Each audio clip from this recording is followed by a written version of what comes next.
In every family, behind the smiles, behind the polite greetings, behind the familiar voices, there are sometimes hidden feelings that only Allah truly sees. It's a unique kind of pain, a pain that feels different from any other, because it comes from the people who share your blood, your home, your memories.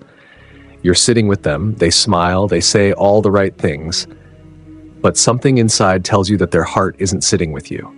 Their words sound supportive, but their eyes say something else. And your chest feels what your mind is scared to admit. The truth is, some people in your own family don't dislike you. They dislike the way Allah has blessed you. And that kind of resentment is never really about you. It's a discomfort with Allah's decision. When someone secretly resents the blessings Allah placed in your life, they're not unhappy with your success. They're unhappy with the one who gave it. And Allah, in His mercy, will never allow you to stay close to a heart that reacts like that. So the real question is not, why did Allah remove them? The real question is, what was Allah protecting you from that you couldn't see? The signs don't begin loudly. They start quietly. Allah rarely exposes such hearts through explosive events. It usually begins subtly. A cousin who once celebrated every achievement suddenly grows silent. A sibling whose compliments start sounding like comparison. A relative who used to ask about your life now only asks about your weaknesses. They joke with you, but the joke cuts deeper than it should. They check on you, not to support you, but to collect information. At a family gathering, you notice their eyes. When your name is praised, they shift in their seat. When your success is mentioned, they analyze instead of congratulate.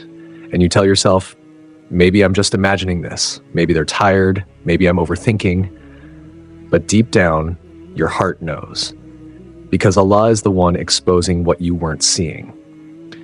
There is a moment when Allah lifts the veil and the truth becomes undeniable.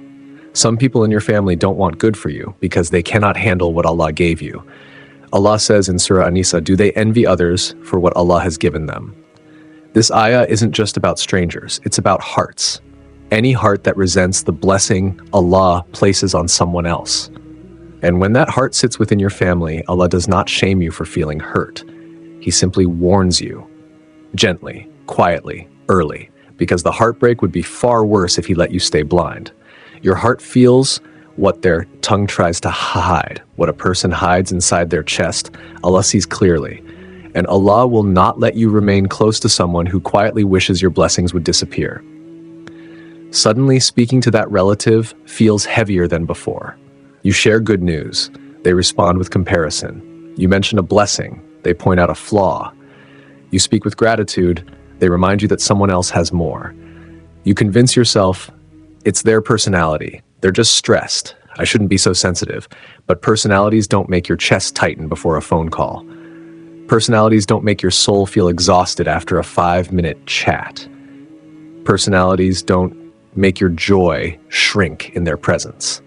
It's not personality, it's protection. Allah is pulling your heart away before that heart harms you.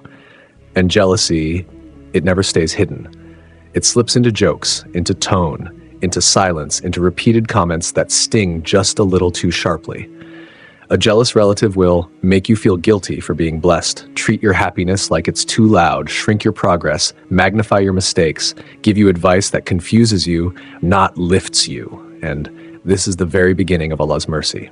The Prophet Muhammad, peace be upon him, said, hearts are like soldiers. Those that recognize each other come together, and those that do not will separate.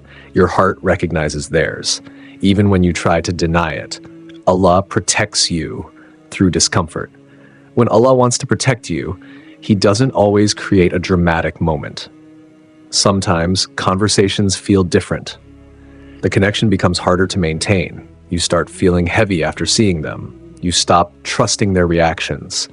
Your soul feels unsafe around them. This discomfort is not pettiness. It is sakina, divine clarity, entering your life. It is Allah saying, this bond is hurting you, and you don't see it yet, because not every bond is meant to stay. Not every connection is meant to continue, and not every family relationship is spiritually safe. Some separations are not heartbreak. Some are mercy in disguise. The pattern doesn't lie. It's not one comment, not one awkward moment, not one uncomfortable silence. It's the pattern.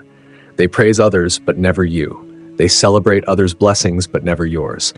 They comfort others, but compete with you. They remember your mistakes, but forget your efforts. You excuse it the first time, and the second, and the fifth. But Allah keeps revealing, not through one big event, but through repetition. The Prophet Muhammad, peace be upon him, said, "A believer is not stung from the same hole twice." Meaning, Allah doesn't want you to keep trusting a pattern that continues to harm you. He lets it repeat, not to break your family ties, but to open your eyes. A jealous heart always exposes itself. Always. Eventually. Sometimes Allah removes them without a fight. Not every removal is loud. Some happen silently through life changes.